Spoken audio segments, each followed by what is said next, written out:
Hello, நான் சங்கீதா பேசுறேங்க. சொல்லுங்க. என்னங்க 5 ரூபா பிரேஸ்லெட் குடுக்குறீங்கன்னு சொல்லிட்டு இருக்காங்க. 5 ரூபா பிரேஸ்லெட்டா? யாருங்க சொன்னது? நீங்க ஒரு வீடியோல சொல்லிருந்தீங்கல்ல, அந்த பட்டர்ஃப்ளை பிரேஸ்லெட் நான் இங்க 70 ரூபாய்க்கு வாங்குனேங்க. அப்படி சொல்லுங்க.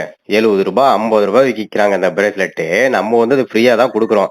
அதுல ஒருத்தன் வீணா போனவன் 5 ரூபா பிரேஸ்லெட் இவங்க குடுக்குறாங்க ஆஃபரான்னு சொல்லி வச்சிருக்கான். 5 ரூபாய்க்கு நம்ம என்னத்த பேசுறது, எல்லாம் பொழப்புக்கு எடுக்கிறது தான். சரி, உங்களுக்கு என்ன என் மேல ஒரு அக்கறை இப்ப? நீங்க ஃபீல் பண்ணாதீங்க, நான் சப்போர்ட் பண்றேங்க உங்களுக்கு. அப்படியா? நீ சப்போர்ட் பண்ண மாட்டியே, டார்ச்சல் தானே பண்ணுவ. சப்போர்ட் பண்ணா ஒரு பிரவுன் ஏதாவது பாக்ஸ் ஃப்ரீயா தருவீங்கன்னு தான். இது என்னது? சரி, நான் உனக்கு ப்ரௌனி தர்றேன். அட்ரஸ் கொடுக்குறியா? பாரு, நியூ இயர்க்குலாம் புதுசா ஆஃபர் போட்டிருக்கேன். நீ சொன்ன பாரு 70 ரூபா பிரேஸ்லெட், அதெல்லாம் ஃப்ரீ. 500 ரூபா பாக்ஸ் வாங்கிட்டு அந்த 70 ரூபா பிரேஸ்லெட் ஃப்ரீயா வந்துடும் உனக்கு.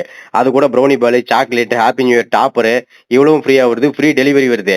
நான் வந்து உசுர கொடுத்து பேசுறதுனால நீ வாங்க மாட்டேன்னு எனக்கு தெரியும், வச்சிட்டு போனேன். நீங்க இவ்ளோ ஆஃபர் எல்லாமே ஃப்ரீயா குடுக்குறீங்க, அப்ப பிரவுனியும் ஃப்ரீயா குடுத்துற வேண்டியதானே? பைத்தியமா இவன்? ரொம்ப நேரம் நல்லா பேசிக்கிட்டான் ஐயா.